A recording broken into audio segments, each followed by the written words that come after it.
Okay, we have a little more than 45 minutes. This is my favorite time when we have these scholars and presenters here and they're willing to talk amongst themselves and to take your questions and sometimes perhaps disagree, but as Jefferson says, disagree as rational friends. But this is your chance to follow up things you've been thinking about or what you're hearing. And as you probably know, history is not a settled narrative. History is a set of continuing negotiations. And so there's never one definitive narrative of anything. And that's the great fun, to see distinguished scholars talking from different perspectives about the same sort of thing. So does anyone have a preliminary question you'd like to ask of any or all of our presenters? Yes, here? Hans? I still have a question for Joe. Okay. Please stand up and speak loudly.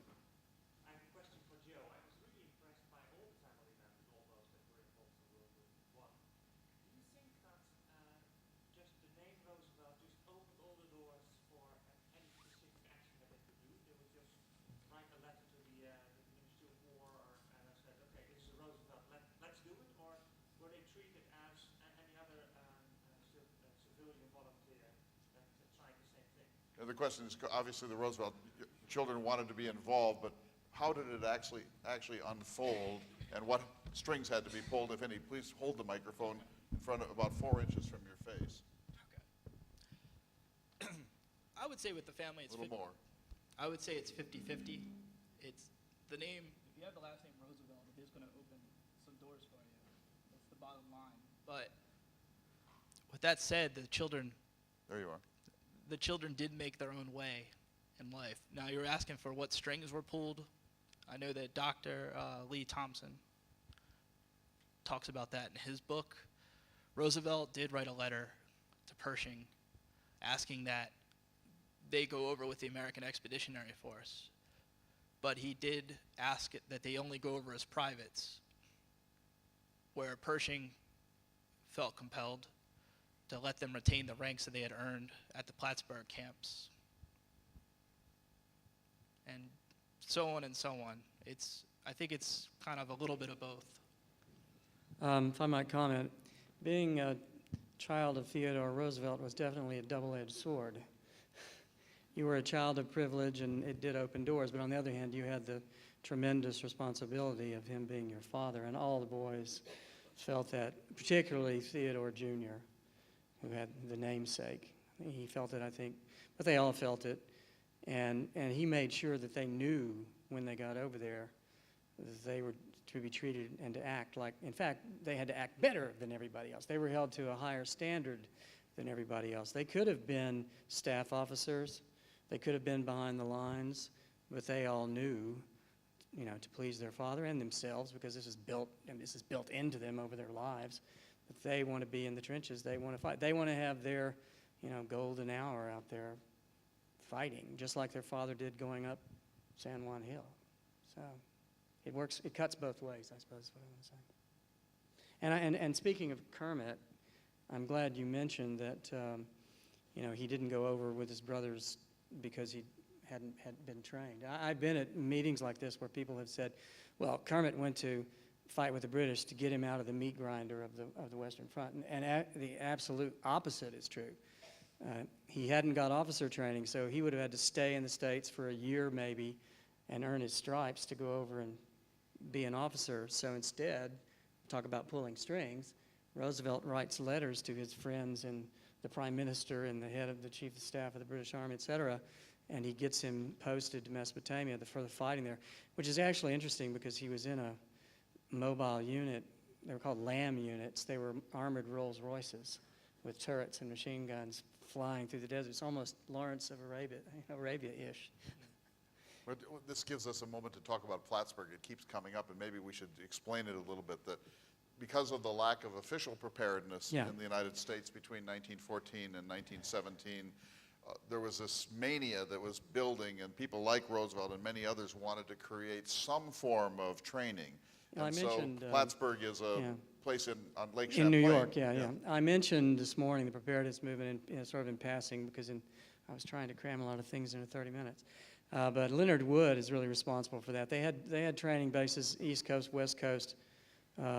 thousands of young men, most of them college educated, wealthier, elite types, got enough training so that when the war broke out, most of them were commissioned immediately and were able to go as reserve officers and fight. And unfortunately, as was mentioned, Kermit was down in South America in the banking industry, and he didn't get that training. So these camps were not official U.S. No. War Department camps, but they were Sponsored. accepted and endorsed by the War Department, and some of the training supplied by it. Yeah, the training was, so they had some officers, but the men paid their own way. As I said, they were wealthy, so they paid their own way, and they made sure to point that out. And Woodrow Wilson even came around to supporting the movement, although he refused to go visit. I mean, TR famously went to Plattsburgh and made a speech, which is played up in the press as an attack on Woodrow Wilson, which it was.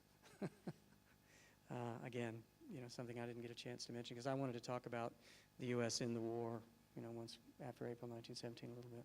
But because Quentin and Archie and Ted went to these camps several times for a couple of them, Yeah.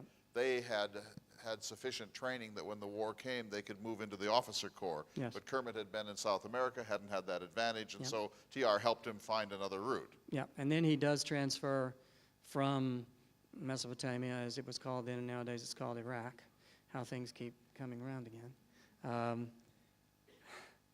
He does get to Europe, but only for sort of the last month of the fighting, I think, by the time he gets there. He wants to tries to be, I think, in a machine gun unit, but they send him to artillery training school instead, so he's stuck there for several months. I feel like I'm stepping on your talk, because you're going to be talking about him. Not a bit, but the TR wanted his sons at the front, Yeah. but the authorities weren't so sure that was a good idea because they didn't want to have to announce the death of one of the former president's sons in the war. And so for Kermit, for example, he had a certain spirit of recklessness, and the British authorities eventually pulled him back from the front and made him a transportation officer instead because they were afraid that he would get himself killed. Yeah, because well, I don't want to step on. I would like to say something about Quentin now. When Quentin gets killed, it's a big propaganda coup in a way, because the very fact that the son of the President of the United States is fighting in aerial combat and dies, there's a juxtaposition and I have a front page from a newspaper in my book, which shows all the Roosevelt boys in their khaki, their fatigues, and juxtaposes it with all the Kaiser's sons who are in these glorious uniforms, marching way behind the lines. They're not fighting, but by God, Roosevelt's children did. So it bucked up the morale of everybody. I think that's one of the reasons why it became a place of pilgrimage for our troops, not just our troops, French troops as well came to see the gravesite. Other questions or thoughts? Yes.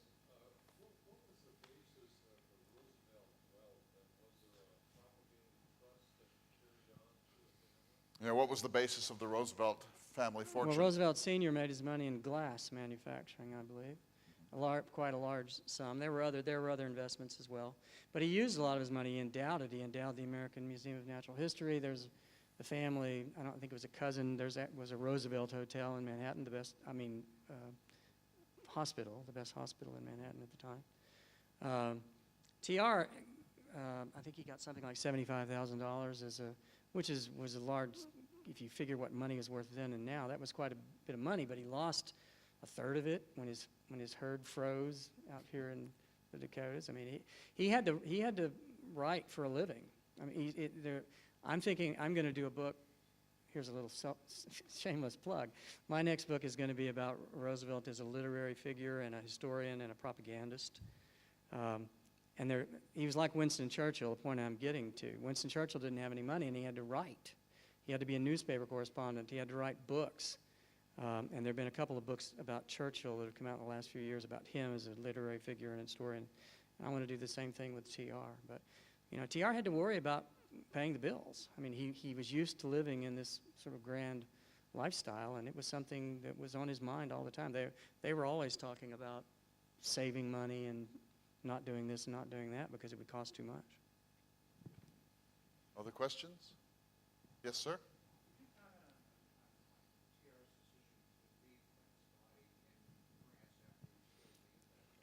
TR's decision to Yeah. leave his Oh, son's well, body in France. He believed that soldiers should be buried where they died. If he said the same thing about himself. You know, his dream was to go and die there and be buried in the soil of France. That's simply what he believed. And then they moved him, as was mentioned, to the cemetery there at Omaha, right? Is he right next to Theodore? Right next to him. Yeah, they're next to each other. I haven't been, but I wanted these. It's on my list of things to come and do. It was Here, use the mic. it was a very interesting bone of contention. The ultimate disposition of dead doughboys, because it was the European tradition to leave them where they were killed, and that's why you have all these beautiful, evocative British cemeteries all over France and Belgium, and the Americans uniquely gave families the option of leaving them there or bringing them home. And there was this enormous logistical business as they had to separate and bring some home, leave some. I think about half elected to bring the remains home, and about half left them there. But it was the French were very upset about this because they wanted them to be left there to honor the sacrifice on French soil. But it was a uniquely American approach that mothers would have the choice of bringing their boy home and burying them locally or in a national cemetery, or leaving them in the French war cemeteries, or American war cemeteries in France. You mentioned they were called Doughboys. Does anybody know why they were called Doughboys in Please tell us. World War I? Well, it's actually unclear. I mean, there was a belt, there was ammunition, but I say this just because I want to tell the story.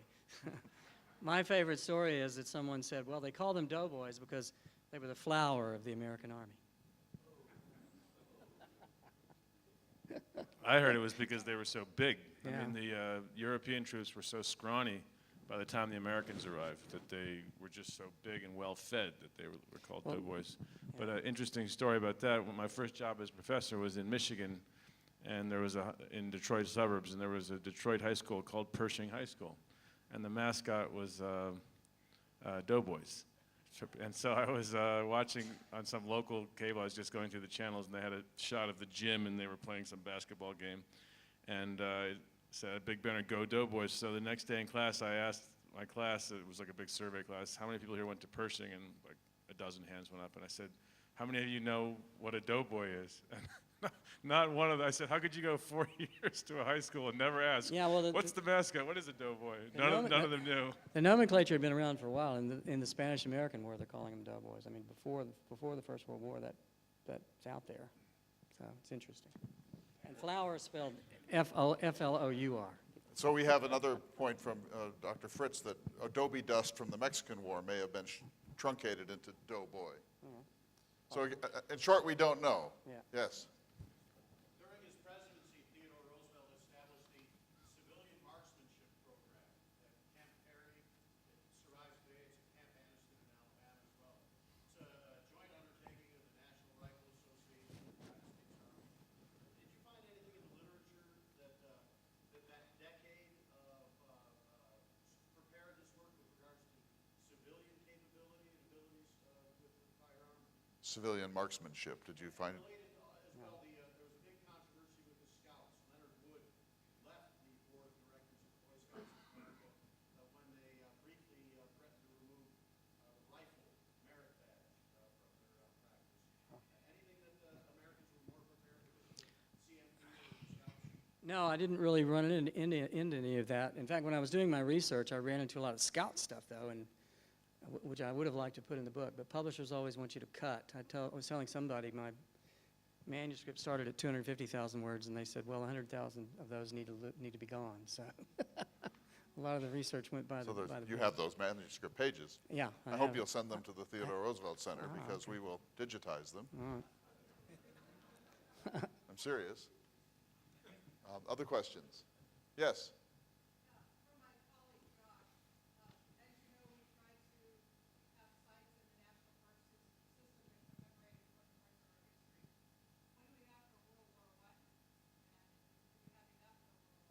In the National Park System? What in the National Park System commemorates the Great War? We have nothing in the national park system that solely commemorates the Great War, which is why I showed that slide of various sites that have a direct connection to the war. Multiple forts were actively used during the war. There is the World War I Centennial Commission established by an act of Congress, I believe in 2013. And one of their sole purposes is to create a national monument for the Great War. And I think they're looking, one of the possible sites is the existing Pershing Monument in Washington, D.C., but I don't know if talks of that have died out.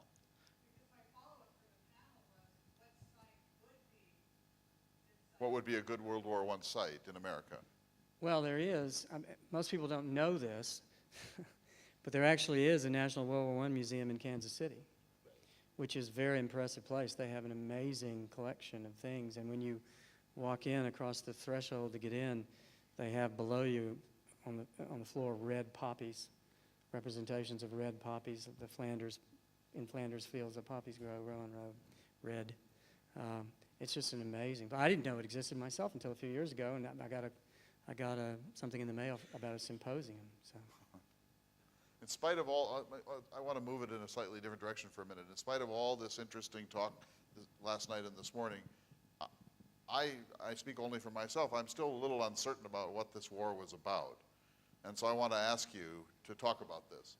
So there have been, Jeff, last night you said there had been a number of moments like this in the Moroccan crises, and there had been a number of moments that could have led to a flashpoint, and they just hadn't.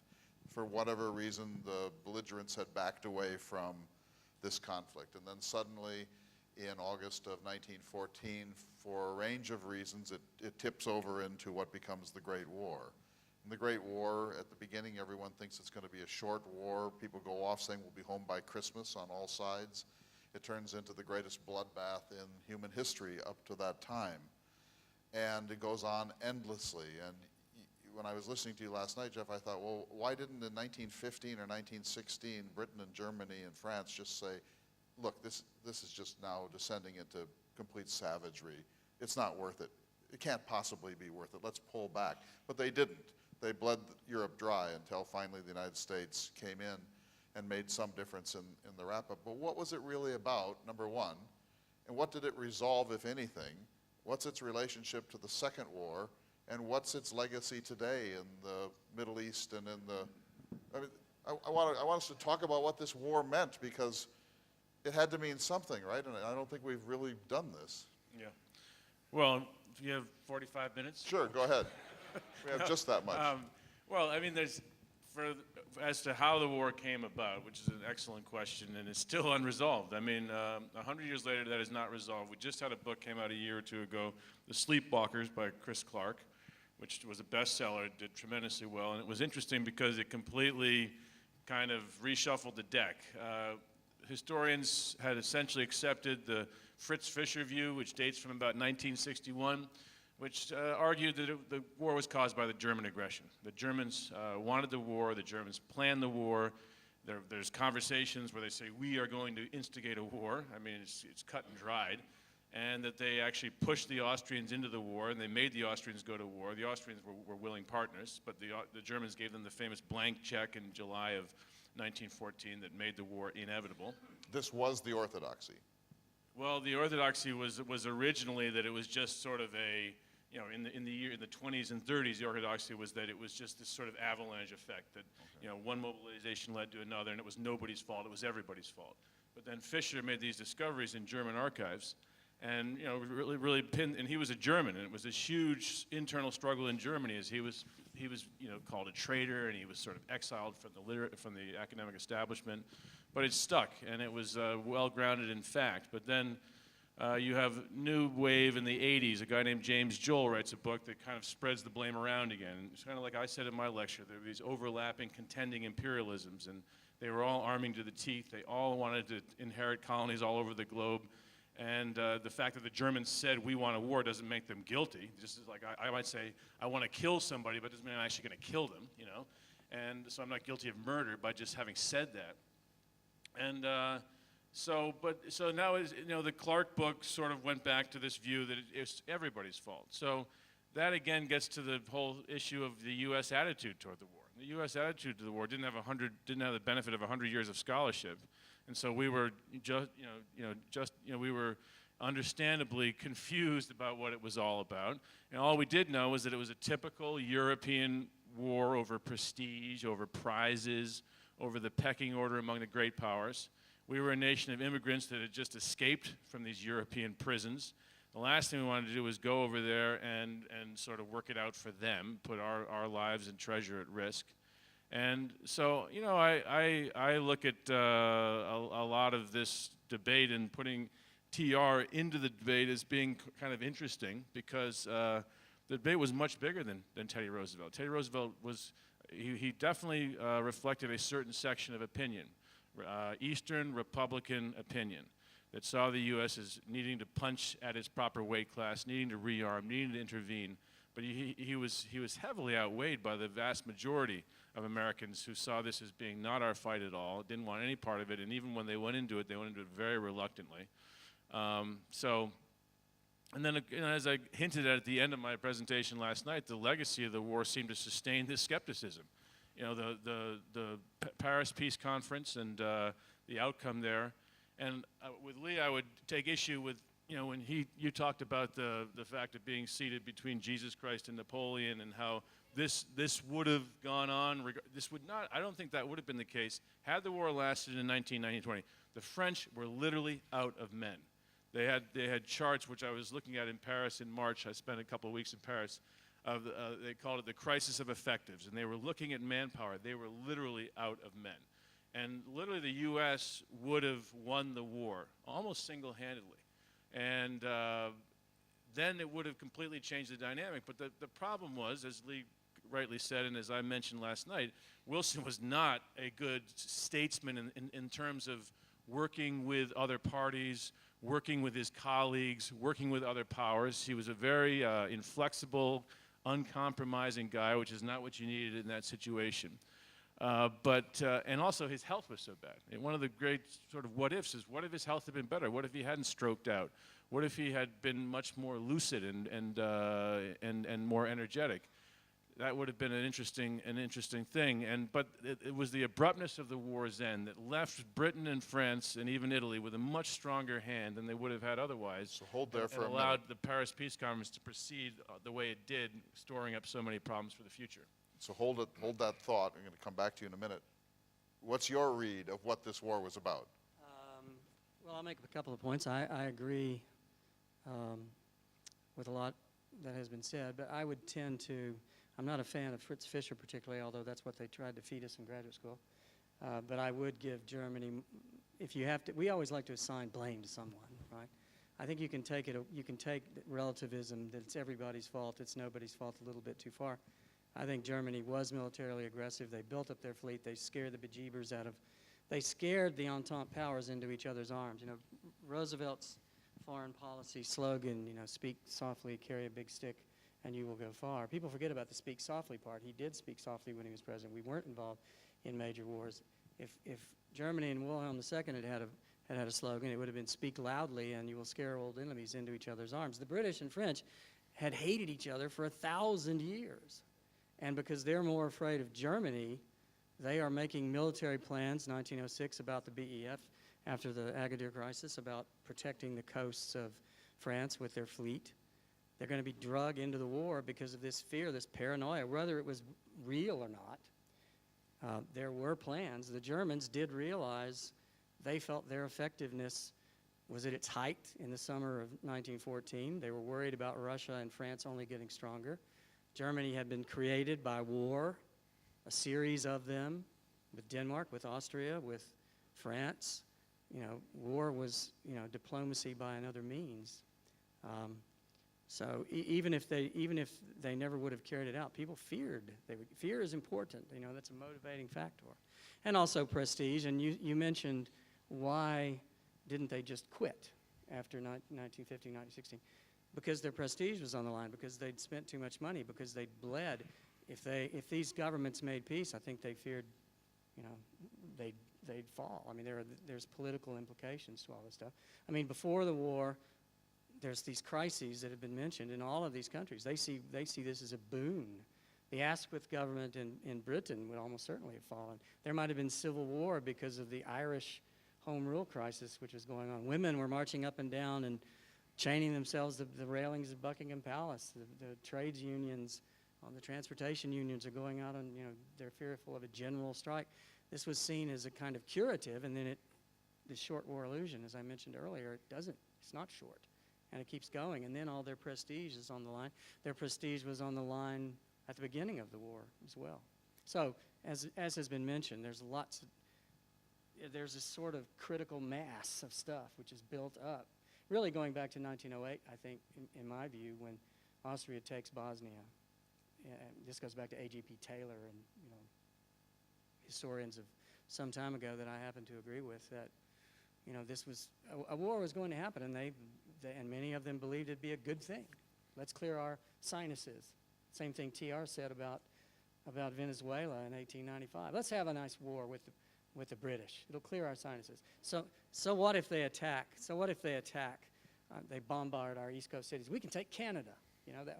That's kind of the mindset of the time. Okay, so two things. First of all, please hold your mic steady in front of your mouth. Sorry about that. That dancing around is going to get us in trouble. Okay. And jump in at any time you want. You want to say something about this? I was actually going to say, as a park ranger, it's my job to take the work of these two gentlemen and come up with talking points and provoke interest from visitors. So I don't have a good answer for this question. I will say, those of you that have access to the internet, somebody took the time, maybe last year, to construct a whole Facebook page where it's threads, Kaiser Wilhelm, talking to one another. And then the very last comment on the Facebook page is, so what was this war all about? And the comment was, literature. So let me take it now. So we're not going to be able to do justice to this, obviously, but you've each made a point now about what the war was about.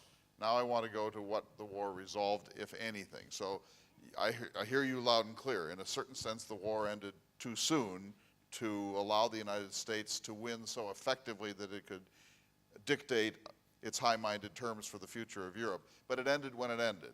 What did it resolve and what did it leave unresolved? Jeff?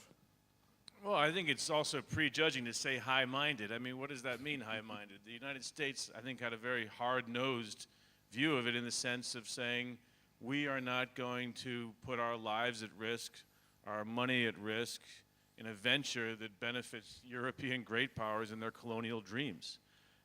So high-minded, it was the exact same dynamic as after World War II when Franklin Roosevelt said, and then Harry Truman said, we didn't carry the United Nations to victory to see the French and British empires grow and to see the French and British empires keep people in tutelage.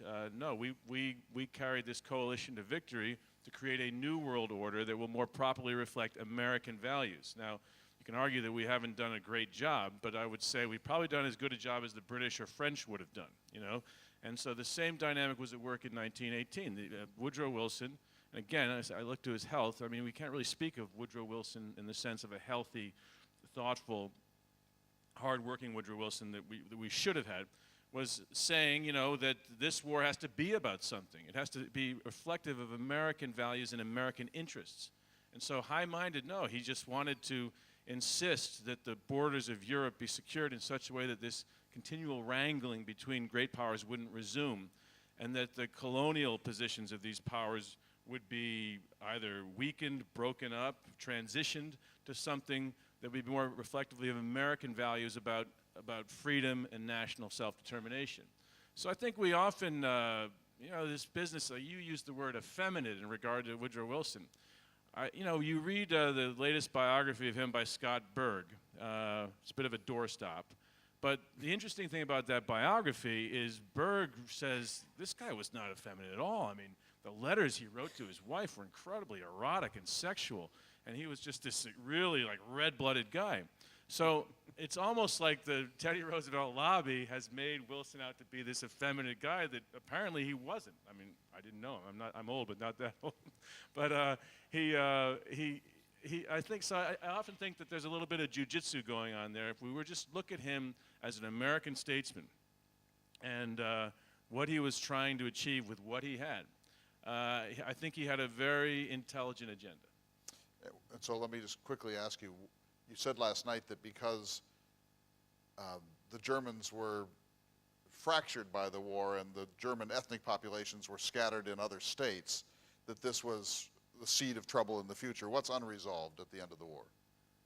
Well, so much is unresolved at the end of the war, and you know, the decision not to permit the Germans to have national self-determination alone among the European peoples is disastrous. It wouldn't have been disastrous if it had been properly managed, but because there's a great deal of revanchism among the allies that are actually present on the scene, the French and the British, particularly the French. But then the British withdraw into their own isolationism, not isolationism, exactly. They're more focusing on the Mediterranean and East Asia and less on Europe as they're trying to hold their empire together. The U.S. goes into full-blown isolation because of disillusion about the way this thing has turned out. And so, but had the U.S. remained a global power, adhered in the League of Nations, supportive of the League of Nations agenda, and insistent on minority rights, if the U.S. had protected the minority rights of Germans in all these neighboring countries, Poland, the Baltic states, Czechoslovakia, Romania, Hungary, had the U.S.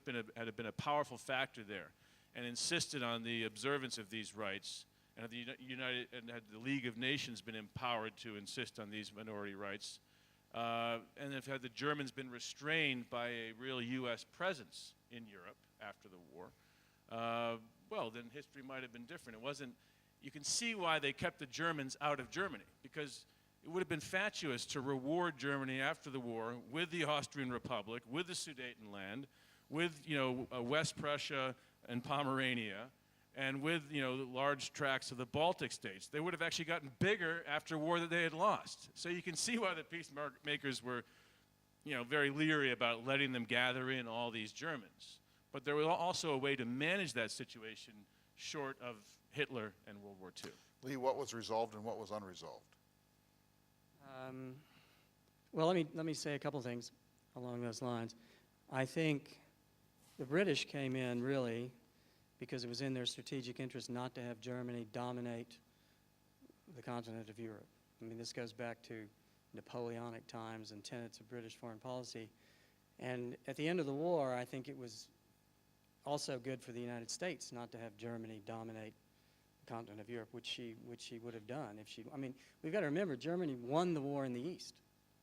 The settlement she forces on the Bolsheviks, and they're willing to accept because they're more worried about getting control of their own country, I think gives you a demonstration of what might have happened if they'd also won in the West. It would not have been a good thing for all the things that Woodrow Wilson wanted to do and these League of Nations ideas and that sort of stuff, or self-determination, if the Germans had won. So from that point of view, I think that was probably a good thing.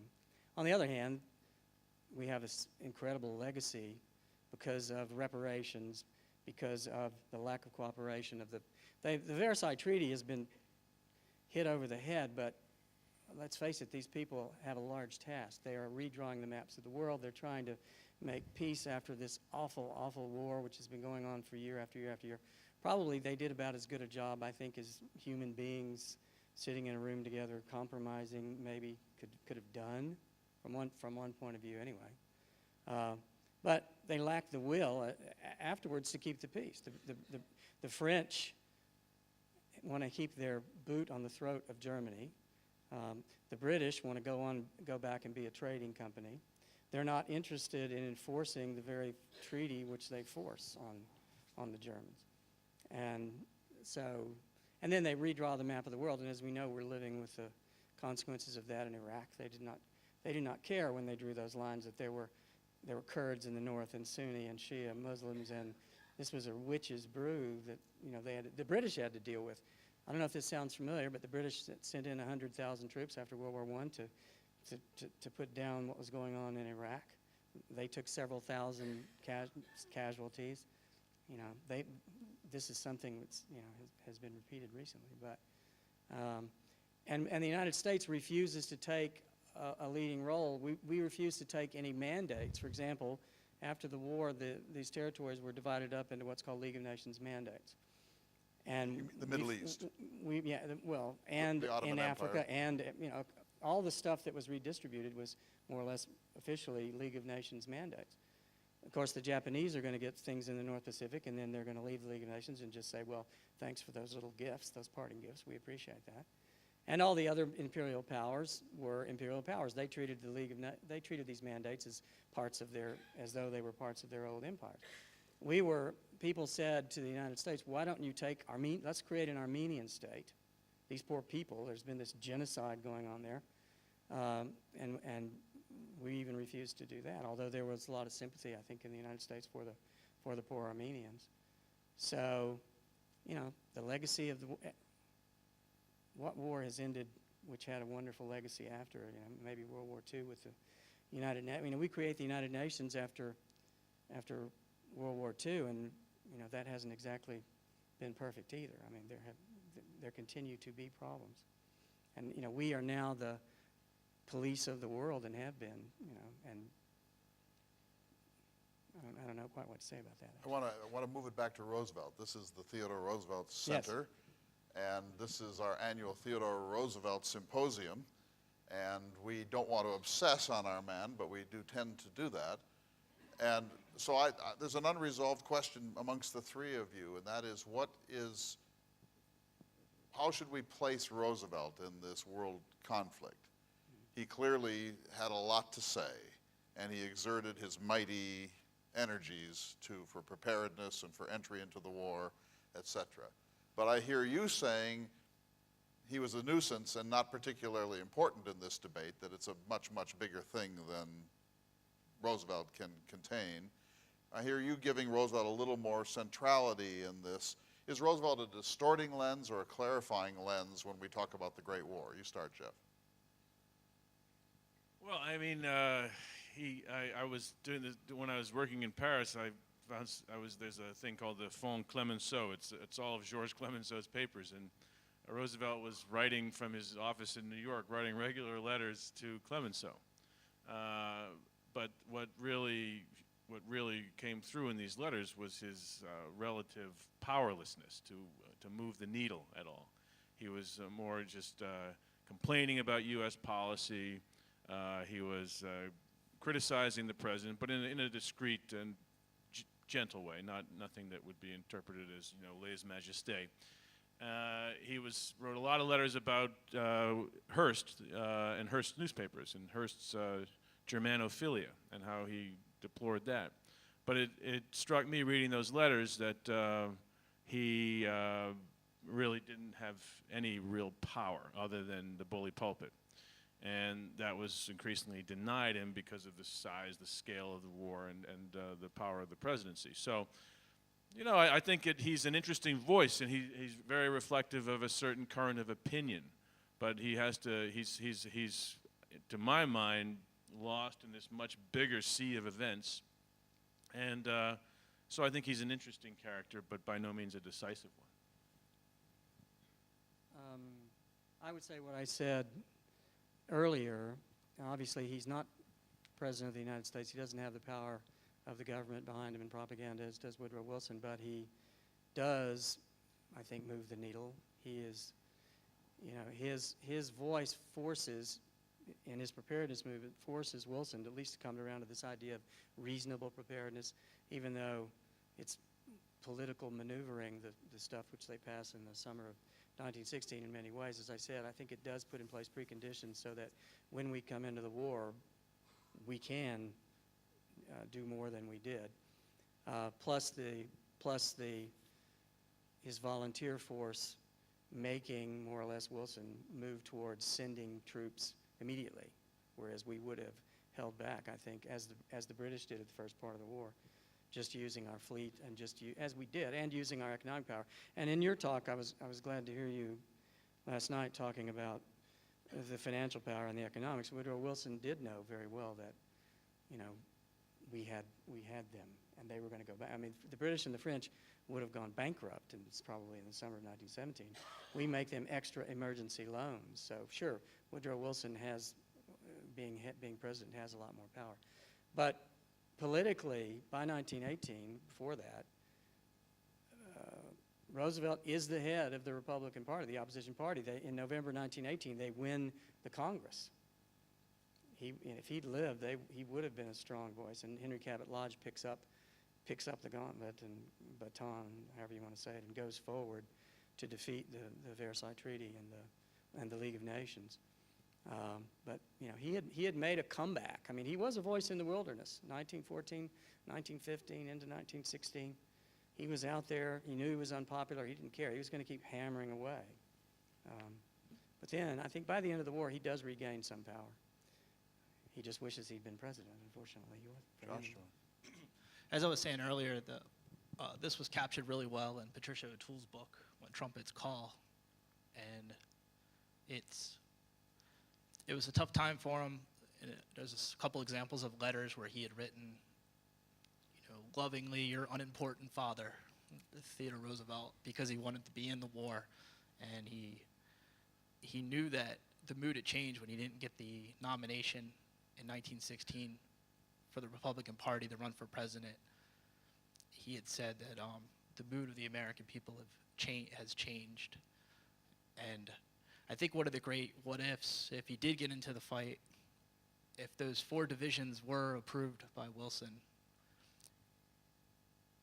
one of the things I've talked about, I know Professor Cordray, I showed her the letters, would be the African American regiment. There was potential for 2 of them that he may have led within the division.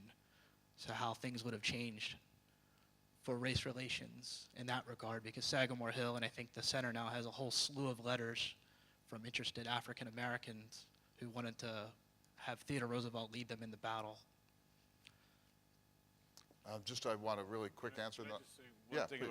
about, I think that there may be a false dichotomy here about preparedness versus, and Roosevelt being the exponent of preparedness and Wilson being unprepared. I quoted, from the speech that Wilson gave in Cleveland last night in 1916, pleading for preparedness, but he couldn't get preparedness from the Congress. I quoted from the letter from Charles Eliot, president of Harvard University, saying, well, we don't want a bigger army. Let's have a Swiss militia that we can then just fold up after the war and send home. We don't want a big army.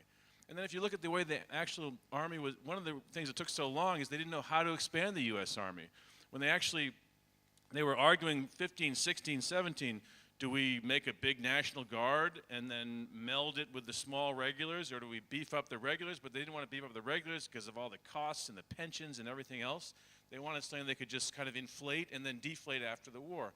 So the ultimate solution was to create this thing called National Army Divisions, which were kind of an amalgam of regular Army and National Guard and then all these new conscripts. It was an incredibly complex process to take a country that had no tradition of a big standing army and figure out how to do it. And Wilson, he dismissed a couple of secretaries of war in this period because none of them could kind of get up to speed, and was trying to find people that could do this. It was no easy task. So my reading of it is that Wilson was somebody who wanted to have a strong sword and was just trying to figure out how to get it and trying to get a little help. And that's why I said last night it was easy for Teddy Roosevelt to complain from the sidelines, but Wilson was actually in the arena trying to make this happen. That was my reading of it. Go ahead. One thing I could say about that is I do side with Wilson on that argument. I am a Ted head, but I will say that if you read the internal correspondence in the White House from Colonel House, their argument that to have Roosevelt raise divisions, even though he's probably capable, would undermine the draft. And they wanted to be all conscripts because of what they had seen happen during the Civil War with initially volunteers and then a draft. So I think they did make the best decision. So let me just ask this exit question. There's Sharon. It's lunch. She's going to tell us how to get there and when to be back. But short answers. I think I know your answer, Jeff. But if Woodrow Wilson and Theodore Roosevelt had never been born, period, and 2 other X and Y had been key figures during this era, I hear you saying it would have all come out about the same way. Yes, I mean, I think that ultimately, the way I like to think about this, particularly today, is that you think about what's happening in Syria and Iraq today, and just what a god-awful mess it is, and how the options are all so poor. And this is how people were thinking about World War I. And I think that we look back and say, well, there was the good guys and the bad guys, and why the hell did it take us so long to get on the side of the good guys? And to this day, to me, it's certainly not clear. Well, they were better guys than the Germans, that's for sure. But it was not. But given the size of the German-American population, the admiration for Germans in America, this was not an easy call. It was not an easy call at the time. It wouldn't be an easy call even today. So I think we look back and we see more clarity than existed at the time. Lee, if they'd never been born? I think these figures do make a difference. Leadership is important. And one of the things that Theodore Roosevelt didn't like about Woodrow Wilson, he felt like he wasn't leading, he wasn't educating the public, at least along the lines Theodore Roosevelt wanted them to be educated. Josh, do you have a thought on this? I think it was inevitable. It would have happened with or without them, based on, if you read like the Guns of August, it talks about how everybody was entrenched in their own views with very little communication on how to resolve it. I want to thank you. I know. The only thing that would have made it really interesting is if William Jennings Bryan had been president. that would have been really interesting. Then it's a whole new dynamic. Josh, Lee, and Jeff, thank you so much. We're really only getting started here, but thank them, please. Jeff, you'll never be back. You don't even like our guy Roosevelt. That's it. I love Roosevelt. Yeah, we can see that. Yeah. Sharon, go ahead. Well, we've had a wonderful morning. We're ready to move on to lunch. For those who have paid for the full symposium or for today, lunch is down at the Student Center in the ballrooms. I'll be right out front directing you, but basically you go out of this building and down the hill to the building at the bottom of the hill, a Student Center, and we'll direct you from there. We'll be back here at 1 o'clock. If this is your last session you're attending, please again fill out the evaluation for the purposes of our granting agencies. It's important that we get some feedback on how these programs influence you and your thinking. So if you are not attending this afternoon, please fill out and drop that evaluation. Thank you so much. We'll see you at 1 o'clock.